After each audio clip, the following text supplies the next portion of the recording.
네, 안녕하세요. 엉클오지 호주 사는 사람들. 네, 직업의 세계. 오늘 저희가 직업의 세계는 이제 여기에서 세무사 되는 법, 호주에서 얘기를 하려고 하는데 또 제가 모셨죠. 네, 우리 회계사님. 안녕하세요, 회계사님. 네, 안녕하십니까. 간단하게 소개 한번 해주시겠어요? 네, 안녕하십니까. 저는 미라클 어카운팅의 정준 회계사라고 합니다. 네, 미라클 어카운팅 대표님 정준 네. 회계사님 네 모셨고요. 정준 회계사님이 또 좋은 대학교 나오셨죠? 어디 나오셨다 그러셨죠? 저는 UQ라고 하죠. 네, 유니버시티 오브 퀸즐랜드. 네, 맞습니다. 그죠? 네. 네. 여기 호주에서는 G8이라고 해가지고 8개 명문대학이 항상 100위권 안에 들어가는데 그 중에서도 상위권 G8 대학교인 네, 퀸즐랜드의 최고 대학교 네, 네. 맞습니다. 네, UQ를 나오셨고 UQ가 캠퍼스가 되게 예뻐요, 그죠? 네, 자카렌다들이 많이 피어 있는데 아, 법대 건물이 가운데에 있거든요. 네네. 거기 이제 큰 그 잔디밭이 있어요. 그 네. 앞에 거기가 참 이쁩니다. 여기 배경으로 지금 나가고 네. 있을 겁니다. 그 건물이 아주 예쁘기도 하고 그리고 항상 명문대 랭킹에서도 뭐 한 60위권 뭐 이렇게 올라가서 굉장히 좀 유명한 대학교이거든요. 그래서 그 대학교를 어떤 학업을 졸업하셨어요? 저는 이제 커머스 학부에서요. 메이저 인 어카운팅, 아, 회계 쪽을 전공을 했습니다. 상경 계열 학부에서 네. 네, 우리가 회계 전공을 하셨고 그 학업들이 뭐 다른 학교랑 이렇게 비교하기는 힘들겠지만 네. 뭐 어떤 과정들이 본인이 좀 좋아했고 어떤 과정들은 좀 대부분 다 힘들어 하더라 이런 것들이 있을까요? 저는 이제 세법적인 텍스로 부분들을 많이 힘들어 했고요. 근데 세무사가 됐네요. 그러네. 이제 네, 텍스로, 비즈니스로, 로우 들어간 것들을 그렇게 어려워했어요. 참 어떤 이유 힘들었어요. 때문에요? 외워야 될 게 많은가요? 외워야 되는 거보다는 음. 그냥 그 자체적으로 워낙 이제 이런 것들은 업데이트 되는 항목들도 많다 보니까 그 매 학기마다 달라지거든요. 네네. 그런 부분들이 이제 좀 많이 힘들었던 것 같아요. 히스토리를 잘 찾아볼 수가 없으니까. 네네. 그래도 세무사님 좋은 성적으로 네. 졸업한 걸로 알고 있는데 우리 회계사님이 네. 이제 세무사로서 텍스 에이전트를 이렇게 등록하는 뭐 어떤 내용들에 대해서도 우리 같이 이렇게 공부하고 있는 후배들이 궁금한 부분들이 있을 거거든요. 네. 그죠? 일반적으로 여기에서 뭐 CA라든지 CPA 뭐 회계사 말고 네. 텍스 에이전트로서 이제 진행을 하려고 하면 어떤 절차들이 좀 필요한지 얘기를 좀 해주시겠어요? 일단은 회계사, 그러니까 CPA, CA하고 비슷하게요. 두 가지가 필요합니다. 조건들이요? 네, 조건들이요. 네. 일단은 여기서는 이제 텍스 에이전트라고 하죠. 세무사를. 네. 이 텍스 에이전트를 관리하는 보드가 있어요. 텍스. 텍스 프랙티셔널 보드라고 하는데 네.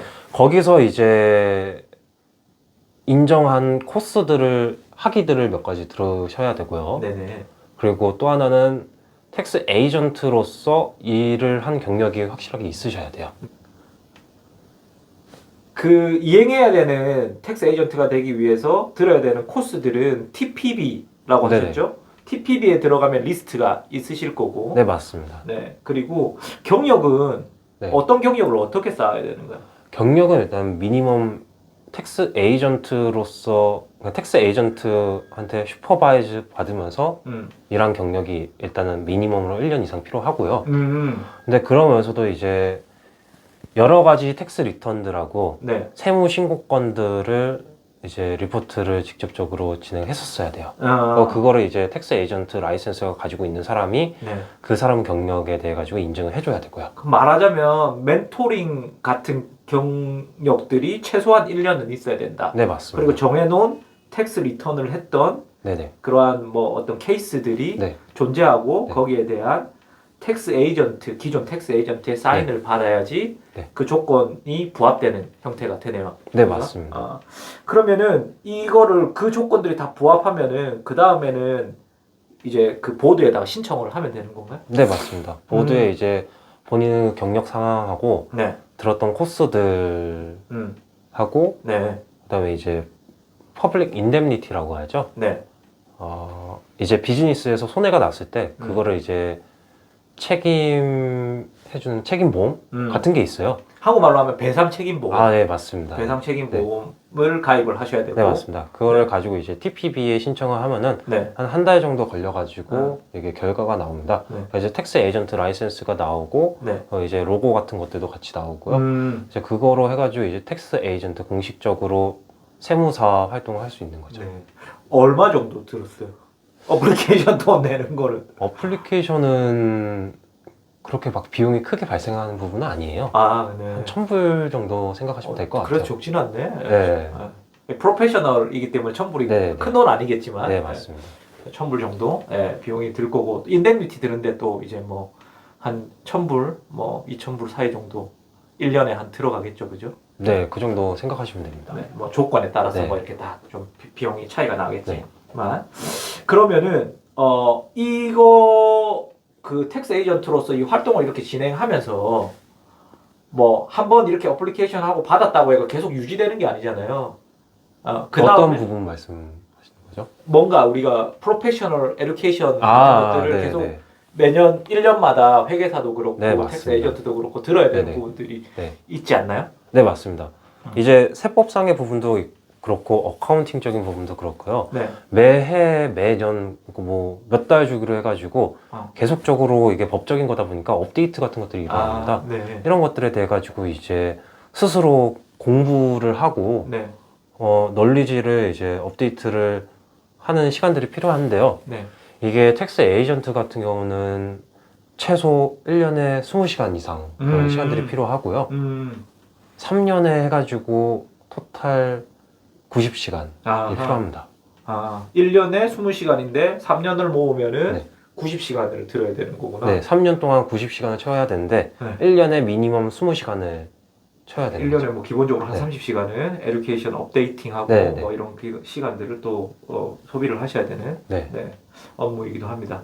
이게 세금을 또 뭐 이렇게 회사들은 텍스 에이전트가 뭐 세금적인 부분들 또 신고해주고, 네.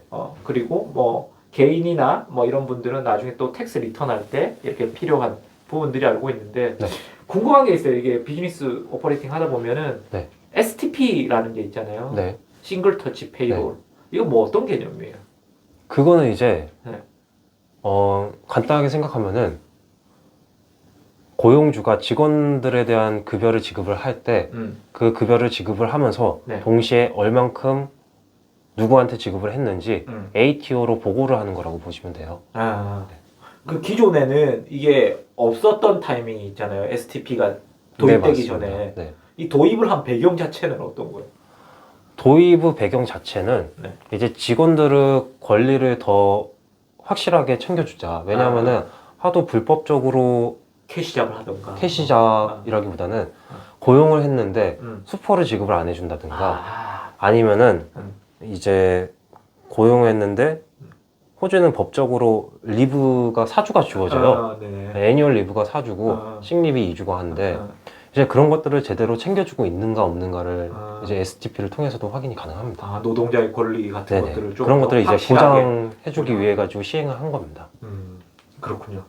자, 그러면은 오늘 뭐 간단하게 이렇게 얘기를 들어봤는데 회계사님이 이렇게 생각하시기에 어떤 세무적인 부분들에 대해 가지고 좀 이해하기가 어려운 부분들이 있잖아요. 뭐 어떤 뭐 주의사항이라든지 하고 싶은 내용들이 있으실까요? 우선은 이게 세법도 법이다 보니까 어려워요. 정말 어떻게 보면 두루뭉실한 것들이 많아요.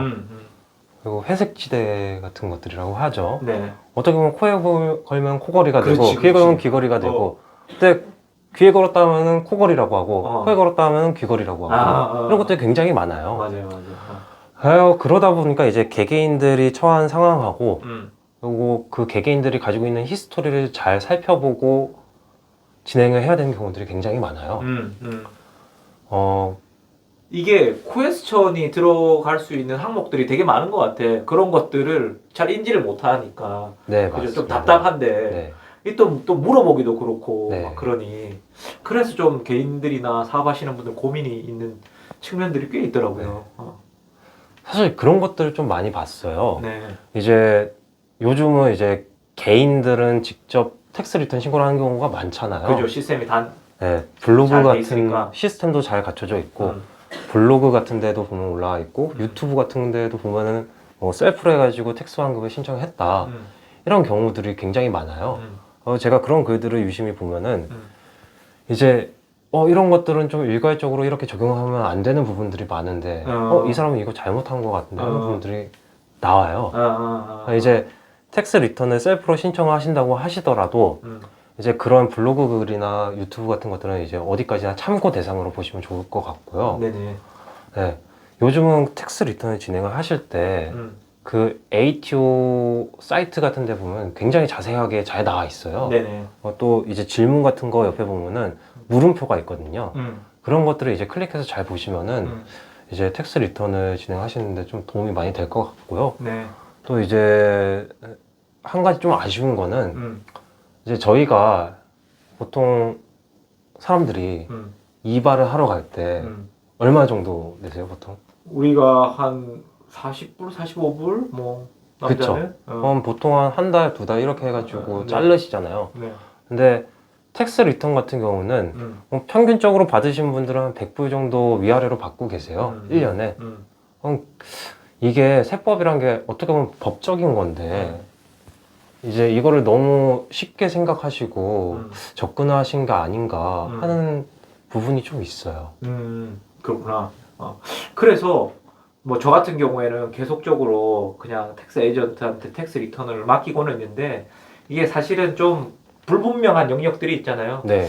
궁금하신 부분들이 있다면 좀 전문가한테 네. 네, 의견을 좀 구하시는 게 맞으실 것 같고 이게 세금 신고도 이 기술이 계속 발달해가지고 네. 자동적으로 이제 체크할 수 있는 시스템들이 나오다 보면은 네, 또 맞습니다. 잘못 신고한 것들은 또 문제가 될 소지점들이 있을 수도 있다라고 생각하니 좀 제대로 잘 신고하시고 그리고 사업하시는 분들도 네, 물론 뭐 개인 세무사 분들이 있겠지만은 잘 커뮤니케이션 하셔가지고 좀 명확하게 항목들을 잘 넣는 것들이 필요하지 않을까라고 생각합니다. 호주에서 세금이라는 것들은 굉장히 좀 머리 아픈 영역이거든요. 이민자들한테. 네, 그렇죠. 근데 오늘 뭐 세무사 되는 법부터 해가지고 뭐 개인적인 얘기들 조금 해주셔서 감사드리고 추가적으로 궁금한 것들이 있다라고 한다면 미라클 어카운팅의 정준 회계사님 아래 저희 설명란에 디테일이 들어가고 있으니 연락 주시면 친절하게 상담해 주실 거죠. 친절하게 상담을 해 주실 겁니다. 그렇게 해드리도록 하겠습니다. 네, 감사합니다. 네, 감사합니다.